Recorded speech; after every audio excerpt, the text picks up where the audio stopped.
Quelles sont les 3 astuces des sportifs de haut niveau qu'ils utilisent pour réussir mieux avec moins d'efforts et que nous, on peut utiliser dans le monde de l'entreprise pour non seulement travailler mieux, mais aussi avoir un meilleur équilibre et une plus grande sérénité au travail et dans notre vie privée.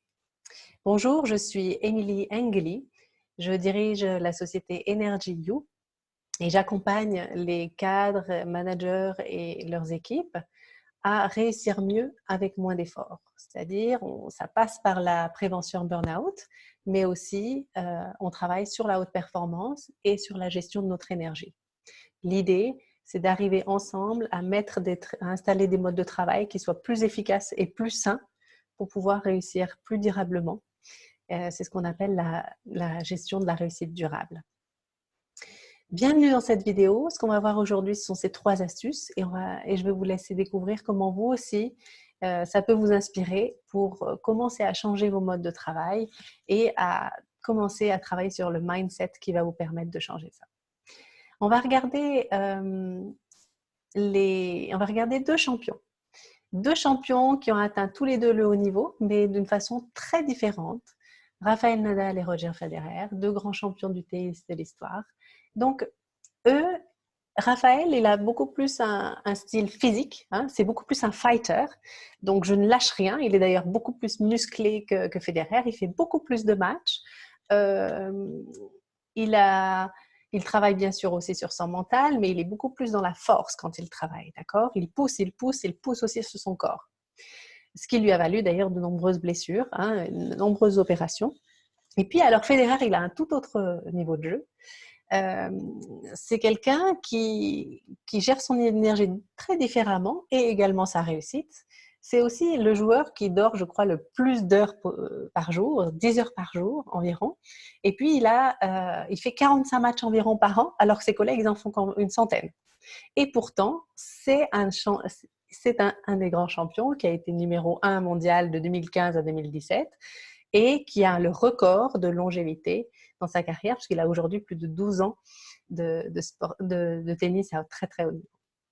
Donc, qu'est-ce que ça veut dire pour nous dans nos entreprises ? On a beaucoup plus de style Nadal que de style Federer. D'accord ?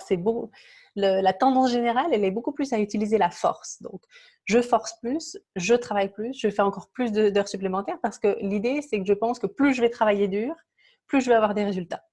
Or, ce n'est pas forcément la meilleure technique. On peut travailler aussi beaucoup plus sur son efficience, c'est-à-dire essayer d'avoir un maximum de résultats avec un minimum d'efforts. Et ça demande une certaine stratégie.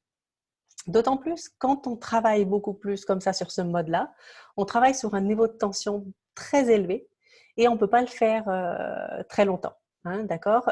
Ça, c'est ce qui nous amène directement en fait au burn-out.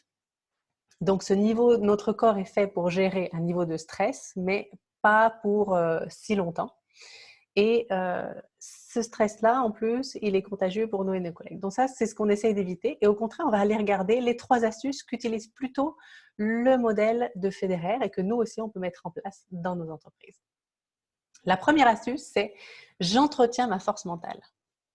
Donc, l'idée avec nos clients, c'est qu'on travaille vraiment sur mon état d'esprit, sur mes croyances que j'ai par rapport à mon travail et par rapport à la gestion de mon énergie et à ma santé, sur comment je fais pour gérer cette pression de toutes les responsabilités qui arrivent, comment je fais pour gérer mes objectifs différemment, comment je fais pour gérer ma charge de travail, pour apprendre à lâcher prise malgré toute cette pression qui, j'ai l'impression, elle s'accumule sur mes épaules.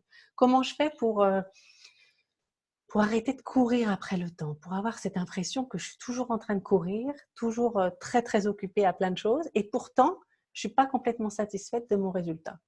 Donc là, l'idée, c'est d'entretenir ma force mentale et d'aller vraiment sur cette réussite saine et de travailler que sur ça, quitte à ne pas faire plaisir à tout le monde, hein, quitte à ne pas être apprécié de tout le monde, mais c'est en travaillant sur notre estime de nous, notre assertivité, notre communication claire et en sachant très bien notre focus et notre stratégie propre à notre réussite saine et dans la durée, qu'on va pouvoir travailler sur cette force mentale.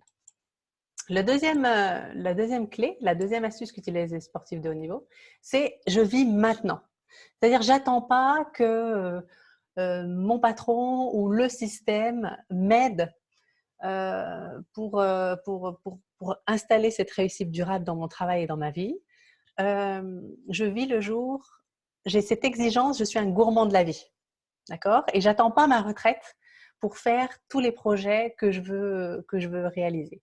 Et ça nous permet de ressentir de la gratitude au jour le jour. Et c'est ce qui vous permet aussi de rayonner, d'incarner un manager ou un membre de votre équipe ou un dirigeant qui rayonne une énergie positive et la force tranquille. Donc, c'est très rassurant aussi, ce qui fait que les gens ont même aussi encore plus confiance en vous, ce qui fait qu'ils peuvent aussi mieux vous écouter parce que vous devenez un exemple pour eux, non pas parce que ce que vous dites, mais parce que vous faites. Et donc, vous devez complètement aligner entre qui vous êtes, ce que vous voulez et ce que vous vivez maintenant. La troisième astuce, c'est je fais ce qu'il faut pour réaliser mes ambitions. Vous voyez, là, je ne parle plus de rêve, de réaliser ses rêves, je parle d'ambition. On est passé à un niveau supérieur vers la concrétisation de ce que vous voulez voir. Sinon, c'est le meilleur moyen finalement de rêver sa vie. Donc, ça veut dire que non seulement je travaille sur ma force mentale et je travaille maintenant, mais en plus, je mets les actions en place qui sont nécessaires pour moi pour atteindre ça. Ça veut dire que je fais une stratégie qui est propre à moi, je m'entoure des bonnes personnes, des gens qui me soutiennent dans ça, pas des gens qui me remettent dans le mode normal, mais au contraire, je m'en tire des bonnes personnes dans mon entourage, je m'inspire des personnes qui font déjà ça, et puis je m'entoure et je me fais accompagner par des professionnels qui connaissent ces sujets et qui vont pouvoir me donner beaucoup plus de clarté sur les processus et le chemin que je peux prendre pour aller beaucoup plus vite. Parce que l'idée, ce n'est pas de réaliser ça dans 30 ans. Notre carrière, elle dure 40 ans. Donc, on n'est pas comme des sportifs de haut niveau où on a un grand sprint à faire de la période de 18 ans jusqu'à 25 ans. Nous, notre carrière, on doit la prévoir et la planifier sur sur 40 ans. Et donc, il y a une stratégie à avoir, à mettre en place et des actions à mettre en place pour ça. Voilà, donc c'est les 3 astuces principales. Si vous voulez en savoir plus et aller plus loin et que ce sujet vous intéresse et puis vous vous dites « Waouh, moi aussi j'ai envie de beaucoup plus travailler sur mon efficience, ma réussite professionnelle saine », donc, je vous invite à tout simplement m'écrire un email pour qu'on puisse discuter ensemble de vos besoins et voir si on peut travailler ensemble. Et si vous souhaitez en savoir plus, j'ai mis en place un programme qui est destiné à 15 professionnels motivés par année c'est un programme de transformation accélérée où on va justement apprendre à passer du work hard, je travaille dur, au je work smart, c'est-à-dire je travaille malin et élégamment.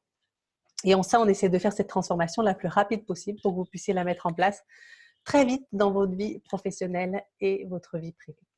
Voilà, j'espère que cette vidéo vous aura inspiré et que ces 3 techniques, vous verrez, si vraiment vous avez envie de les vivre, regardez bien ces 3 techniques, ces 3 astuces, parce qu'elles peuvent avoir un effet très conséquent pour votre réussite durable. Donc, je vous souhaite plein d'énergie, plein de bonheur et plein de réussite. À bientôt.